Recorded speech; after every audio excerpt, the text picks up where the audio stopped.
Yo, how's it going? I'm in Spain right now, and I wanted to record this quick video because I've been having this on my mind so much recently, and it honestly pains me because I deal with video editors day in, day out. For context, I've been doing this for about 3 or 4 years. Damn, I've been doing it for a minute.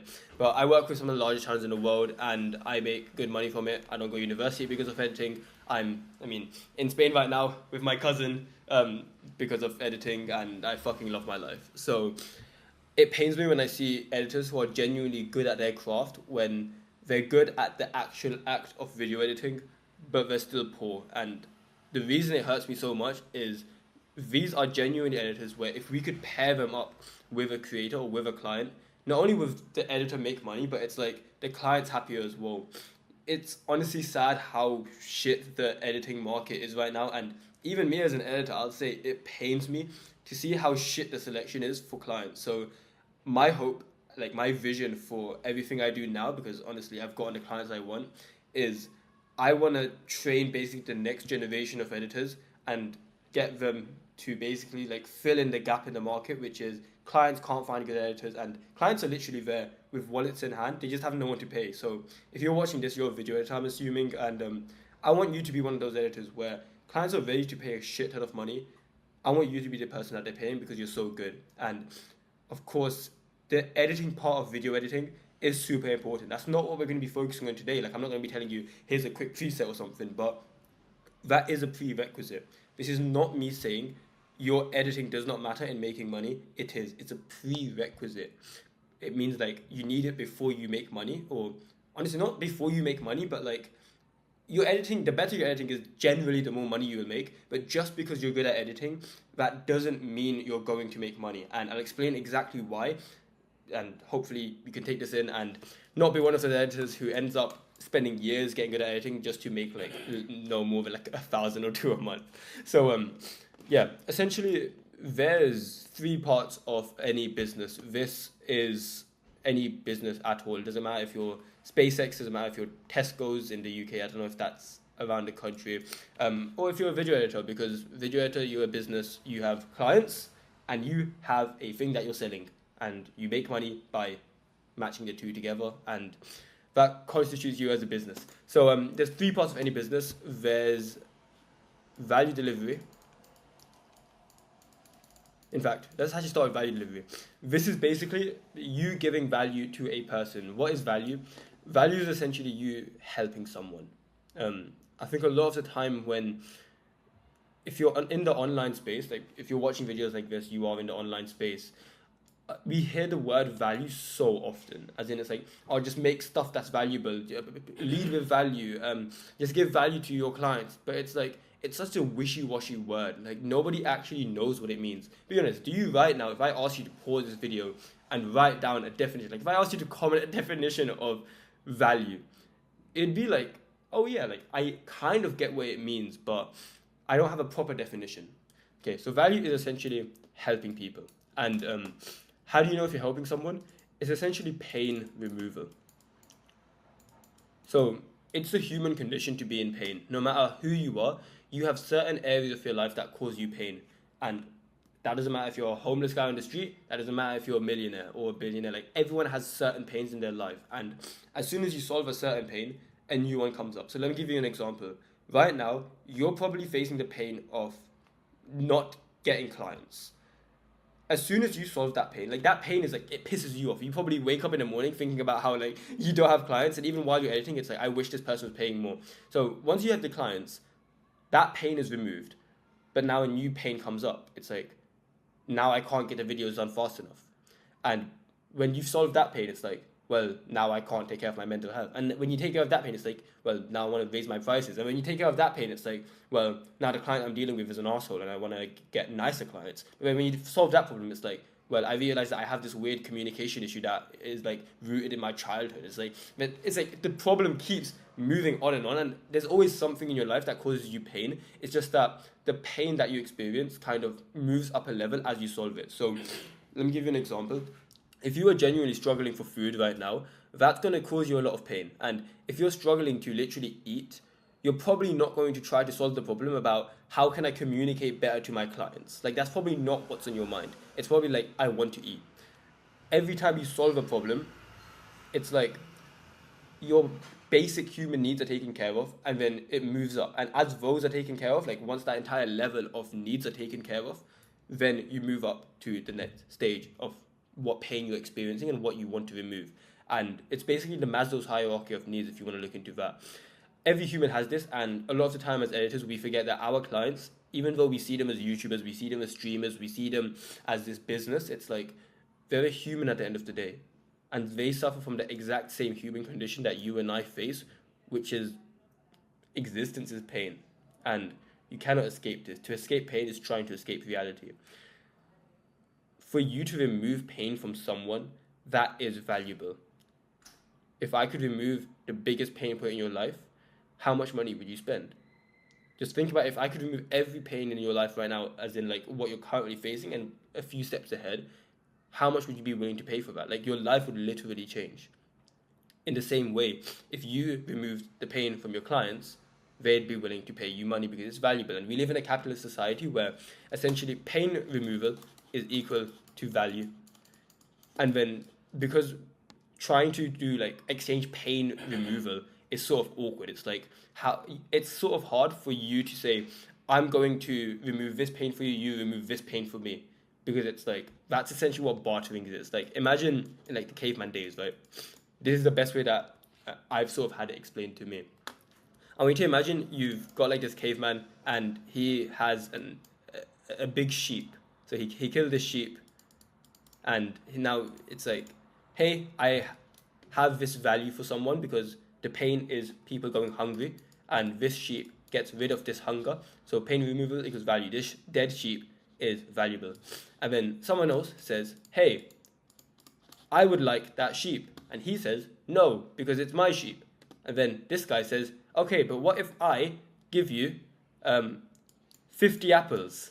So it's like he wants to say, I'm going to exchange 50 apples for this. The apple also removes the hunger sort of pain. And it also might be like taste as well. So like you want to eat nice food. The fact that you don't have nice food is pain. Removing that pain is valuable. So it's like one person has value, another person has value. These two people can now say, if they both mutually agree, hey, let's exchange. So it's like value has been exchanged. This is essentially what bartering is. This is how human civilization was just done. The problem comes when what if this person doesn't want the apples? What if he's like, I'm willing to like trade you for my sheep, but like I don't want apples. This guy now has to go to another person and say, hey, do you have, imagine the sheep guy, he actually wants bananas, right? He's willing to trade 50 bananas. Now this guy has to go find someone that is willing to trade 50 bananas for his 50 apples in order for him to trade with him. But then what if this guy says, I don't want, what if this guy says, I don't want apples? Then it's like this guy needs to go and like, basically you need to keep switching around and then this guy trades with this guy trades with this guy, and then now he can finally come back with his 50 bananas and get the sheep. Super inefficient way of operating a market. The way capitalist society has like fixed this is basically just money. Like, it's a way to sort of normalize everything. So instead of saying like, oh, do you have the exact thing that I want? It's like, here's a certain amount of money, which sort of standardizes how much value each thing has. So it's like the market will put a price on the sheep, which is, let's say, like $100 or however many $100. Like, this person, instead of having to figure out where can he get the bananas from, he just says like, everyone trades in dollars, so it's reasonable for me to already have the dollars on me. So yeah, pain removal equals value. Value is exchanged for money. The problem is, it's kind of hard to get that money when nobody's there. So it's like, if this person doesn't exist, if you don't know where this person is, you're just sitting here sort of like with money. Or if you were this person, if this person doesn't exist and you're this person with the sheep and you're trying to sell it for $100, but you can't find anyone who actually has the money to pay for it, kind of hard to sell the sheep. Like, This sheep could literally be like the rarest sheep in the world. It could be have like the perfect fur, the best like fat distribution. Like it could be worth like $10,000, but if nobody's there to buy it, it's worth nothing. Like you can't make anything off it. You're just there with a sheep. So it's like if you're a good editor, and sure, the thing that you're selling might be valuable, like your value delivery, you might actually be alleviating a lot of pain for a client. You might actually be working fast. You might actually be making good visuals. You might actually be good at communicating. But if no one's there to experience it, it means nothing. And you might have experienced that when maybe you're thinking about, oh, I wish I could get more clients. And it's like, if I had the clients, I would be able to like smash it. I know that I'd make it work for the client. It's just that nobody gives me a shot. I'm going to explain to you why. Value delivery is actually the third part of this system. There's two parts before that. Let's move this up here. You've got traffic. You've got conversion. And then after that, you have value delivery. Value delivery is actually the last part of the business. It is probably the most important, but if you want to make money, it's like these are the two parts where most editors especially kind of mess up, because I think it's because a lot of us sort of started as a hobby. Like for me, I started my sort of internet money stuff on Fortnite. So like this is actually my first ever channel from when I started posting like online. It was 5 years ago, half a decade. God damn. Like I was fucking cracked, mate. Look at this. Like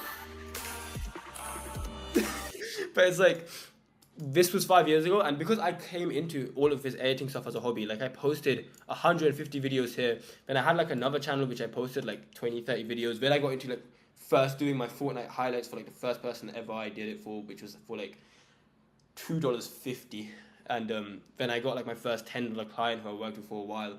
Like I slowly built up, and because I got into it as a hobby, I didn't understand the money side. That paired with the fact that I was young as hell, I've never had like a real job. So I didn't understand that like just because you're good doesn't mean you're going to make money. This is the stuff I had to learn after, just through experience, and now making like thousands a month. Traffic is essentially for you to deliver value to someone, you essentially need to take them from a stranger to a client. Like that's essentially what you're doing. You're taking a person from the market that has no idea who you are to someone who is there with his wallet and has just paid you X amount of dollars. You need to attract these strangers, and traffic is essentially you bringing strangers into your world, into your ecosystem, into like knowledge that you exist and what you have to offer. There's different types of traffic. So you can have like warmer traffic, you can have colder traffic, and this essentially means how well does someone already know you as they come in. So I'll give you an example. If you've watched my videos before, so maybe you've watched like other guides or maybe like a tutorial from me, you would be considered warm traffic for me because you already know me. But let's say someone, like maybe it's you, is watching me for the first time. You're cold traffic. So it's like, if you've watched me before, you're warm. If you've watched me if you haven't watched me from before, you're cold. And it's like, if I was to try to sell you something, I would sell you something in a different way. Same way with traffic for video editing clients. It's like, if a client is coming to me and they already have seen my work, they see my portfolio, they maybe know another creator that I've worked with, maybe they've even talked to me in the past. That's a super warm lead. A lead being someone that you can sell to. But like that traffic is super warm. It's almost like if you could visualize a road, like that car is like coming super fast already. It's not hard to get it to this point. But if the car is coming super slowly, it's like it's going to take a while to get to the goal, which is to sell them and turn them into a client. But generally, you want to have warmer traffic. So how do you do that? You post previews, you get your portfolio solid check, you get good word of mouth going for you, and you want to have a lot of traffic. You might not have the warmest leads right now, but you can somewhat compensate for that by just having a fuck ton of cars. By just having a shit ton of people that are coming to you. And even if there are some moving kind of slow, it's like one of them is going to get to you. Even if they're moving slowly, it's like at one point some of them are going to get to you. So with traffic, you can get volume, and you can get like sort of how nurtured they are. So it's like nurtured is how warm or cold they are. Volume is just how many. In the perfect world, we're getting both volume and nurture. We're getting a shit ton of warm leads, so because you've built your brand, because you've been posting previews, you have been retard posting giveaways. Like, you've got the quality, and you've also got like a shit ton of people.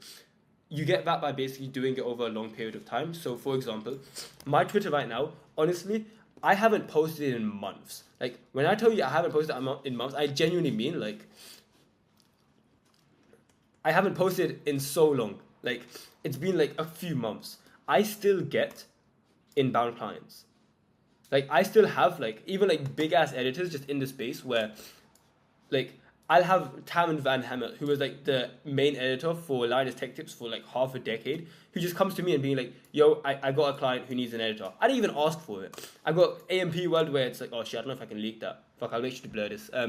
So it's like this huge channel with like 5 or 10 million or like 2 million, some however many million, where it's like they just come to me and it's like they want to work with me. And I have all these DMs where it's like, I'm not even posting, but I'm getting clients. Now, is this me telling you not to post and you will get clients? Fuck no.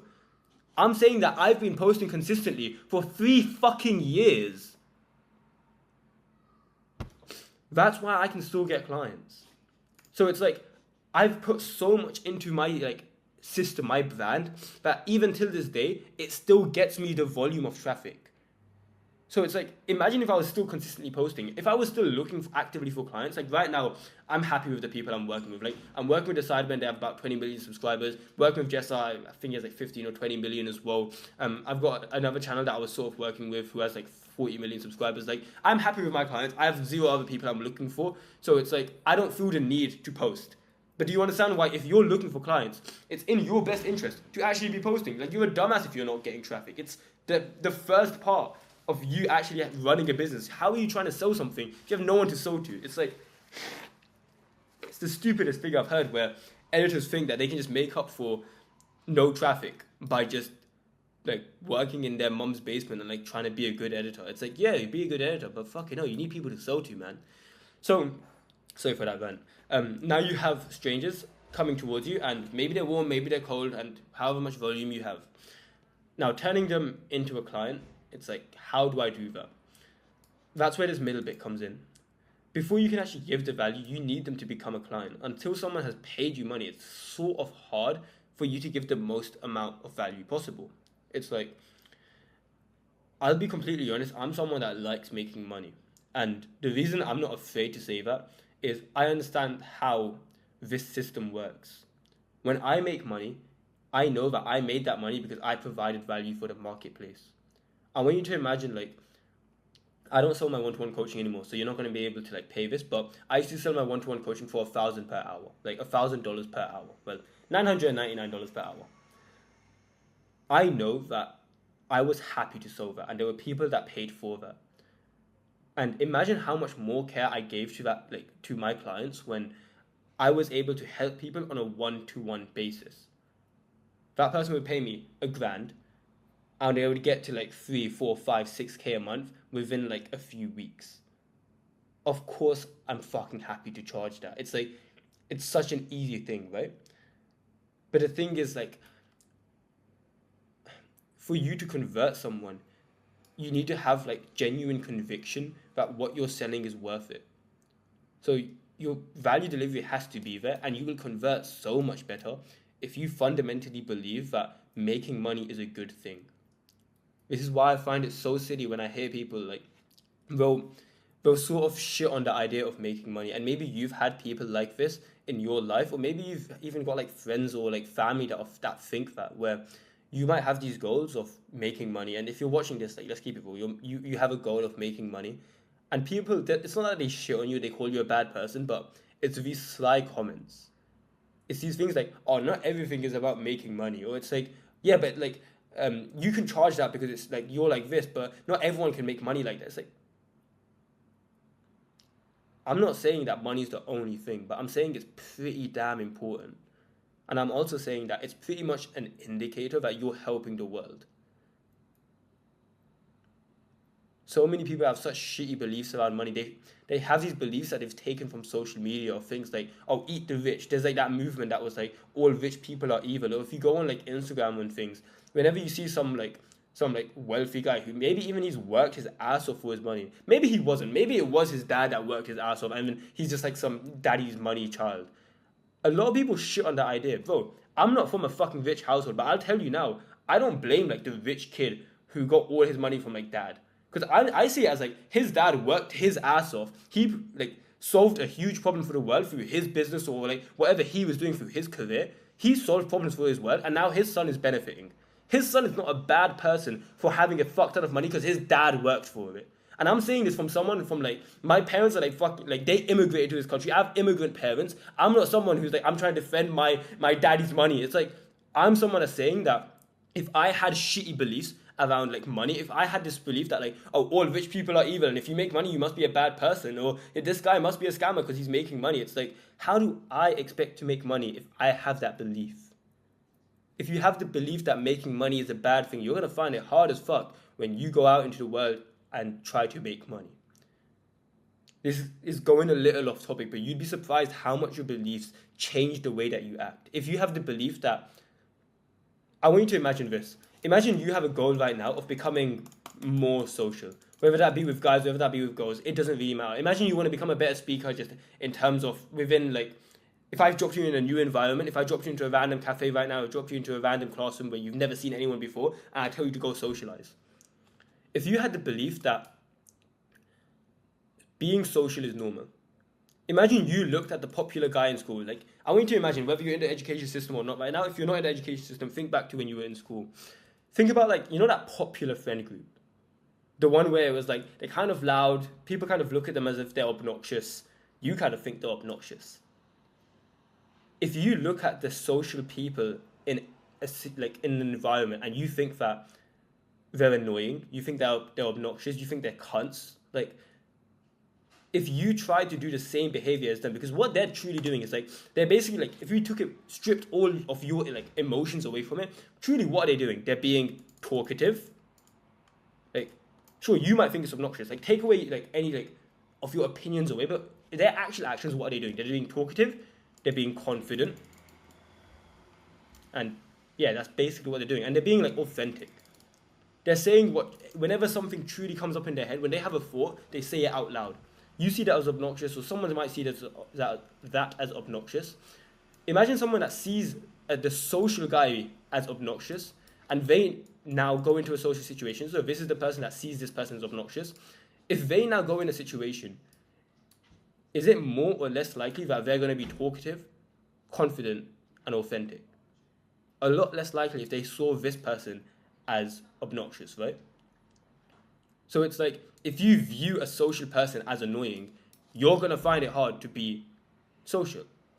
If you see the guy making money as a scammer, or if you see him as, oh, he's just doing it for money, or he's a bad person, or anyone that makes money, it's like, he must have sold his soul. Bro, I've had people that dead ass, like, there were like rumors going around where someone like once said, I fucking sold my soul. I'm like, what the fuck are you on about? Like, if you have bad beliefs about people who make money, and then you go out into the world that like trying to make money, you're gonna fucking struggle because your brain, like, if you see that person as a bad person, your brain doesn't want to see itself as a bad person, so it's gonna avoid those activities. It's like you can't view people that make money as bad people because then you are going to struggle to make money. It's like, don't lie to yourself. If you're watching this, you want to make fucking money, and I'll say it for myself, like I want to as well. And when you have that belief, converting people becomes a lot easier. Of course, like, you have the more tactical things, which is like, oh, build your brand. If you improve your communication, if you improve your social skills. So more social skills, as in, a lot of people say to learn sales. Sales at first principle is just social skills, because when you're selling to someone, you're not selling to like a business. Even if you're selling to a business or like a consumer, it's still people at the end of the day. This is something I learned from Charlie Morgan. He's like a guy that makes like $1 million per month. I met him in person, and like he's like my mentor now. Even if you're selling to a business, what does a business sort of have inside of them? Like, what does it comprise of? It's still humans. Even if you're doing like B2B, like you're selling to a business, like even YouTube channels now, they're less channels, they're more businesses. Even like the Sidemen, Mr. Beast, they're more businesses now. At the end of the day, it's still a human, it's a person. Even if you're not talking to Mr. Beast himself and you're talking to like the creative director, like that's still a human. sales at first principles is just social skills. So all of these things, there's like 50 more. Well, not 50. There's actually seven things outside of price that can help you convert someone better. But like, I would love to tell you all these tactics, but honestly, the conviction part about your beliefs is probably the most important. It doesn't matter if you have the perfect brand, doesn't matter if you have the perfect communication, doesn't matter if you have the perfect portfolio, doesn't matter if you have the best brand. Like, it doesn't matter about anything if you fundamentally believe that making money is a bad thing. It's going to be like you're stretching this rubber band and you're trying to pull it into this way that you're like genuinely like changing your reality. You're trying to make more money, you're trying to get more clients, you're trying to genuinely like change the fucking fabric of reality, and constantly it just snaps back. You're going to find yourself where you improve at editing, you improve at editing, you improve at editing, and then for some reason just 1 week you get into a rut and you struggle. You're going to get better at getting clients, you're going to get clients, and you just have a really shit month. You're going to constantly snap back. And this is what ruts essentially are. This is what people say burnout. It's like, this is what they're actually experiencing. It's not burnout. Like, burnout is a lot further than most people think. Like, let's keep it real. Like, you work like a bitch. When you're working, you open Twitter every like 5 minutes. You go on YouTube and like you tell yourself you're finding inspiration, but like 10, 15 minutes later, you're down some YouTube rabbit hole. You work like a bitch. So don't tell me you're burnt out when you don't even get like much genuine productive output into like your work. You're not burnt out. It's just that your identity is genuinely like, your identity is almost self-sabotaging you. Somewhere in your head, you have a belief that what you're doing is wrong, and until you break that belief, you're going to struggle. It's going to be this rubber band where you make progress, and you snap back. You make progress, you snap back. And you're never going to be able to like get to a point where you feel comfortable making a good amount. Where it's like, I realized that I had this, and I think a lot of it is because of the people I surrounded myself with. As in, my environment, I'm not from like a rich area. My town's actually rated the worst town in the UK. So naturally, the people there, they see making money as like a very bad thing, or it's like anyone that makes money, there must be a scammer, or it's like, oh, this person's like, he's inauthentic, or he forgets his roots, like he doesn't understand us. But it's like, I took those beliefs because obviously I was raised there, and I took it as truth. So I genuinely had beliefs where it's like, oh, making money is hard. You have to be a bad person to make money. You can either be like honest or you can be rich. Like you have to choose one or the other. Like I had all these beliefs. So it's like, another huge one was like, if you make money, you essentially have to remember your roots. And it's like, sure, remembering who you are is an important thing. But if the person you are is someone with beliefs and the identity of someone who's poor and someone who can't get clients and someone who's just a victim, is that someone you want to stay as? Like, I was a fucking victim, bro. Like, I look back at my old beliefs, I felt like the world was always against me. And when I learned about this whole belief stuff, I sort of got offended, where it was like, no, but like money is hard. Like you should actually stick to your roots. So it's like, yeah, you do have to be evil. Like, I got offended, but then I realized that all the people that spoke like this, that spoke in a way where it's like money is a good thing, and spoke in a way where it's like, yeah, you can be a good person and help the world and make money. Like that's how it works. Those were the people that also made the most money, and also were the happiest, and also were the most likable. So you have this huge group of people that are struggling to make money, saying that money is a bad thing, yet they're still working hard to make money, but it's like they're still struggling, and then you have this group that says making money is a good thing, and they make money, and they're also happy, and they also they essentially have the belief that making money is good. There's a correlation. Which side do you want to be on? Like the people that have good beliefs around money, they make a lot more progress. But yeah, you'd be surprised how much your beliefs impact you in business.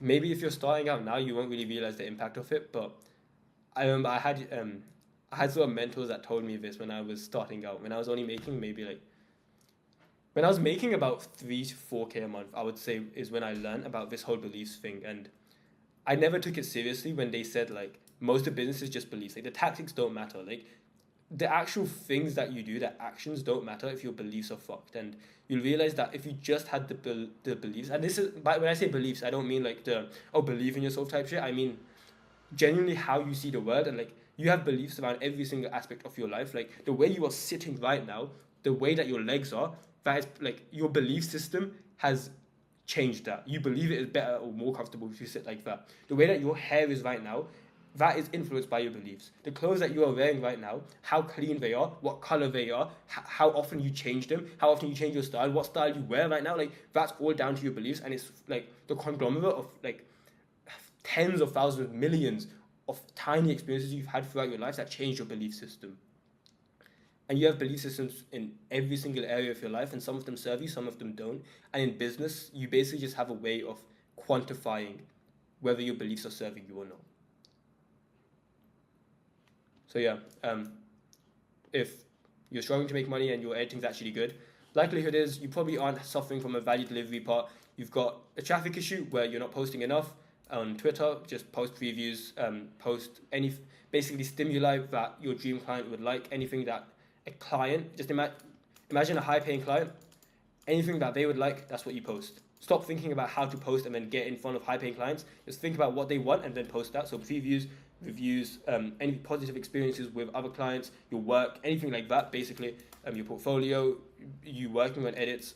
That's how you get traffic. It's organic, it's free. Like you can be fucking poor and still get good traffic, and I'm saying that because that was me. So it's like there's no excuse of like, oh, my laptop's bad, but it's like I'm poor, but like my Wi-Fi's bad. It's like fucking I was doing the same thing, bro.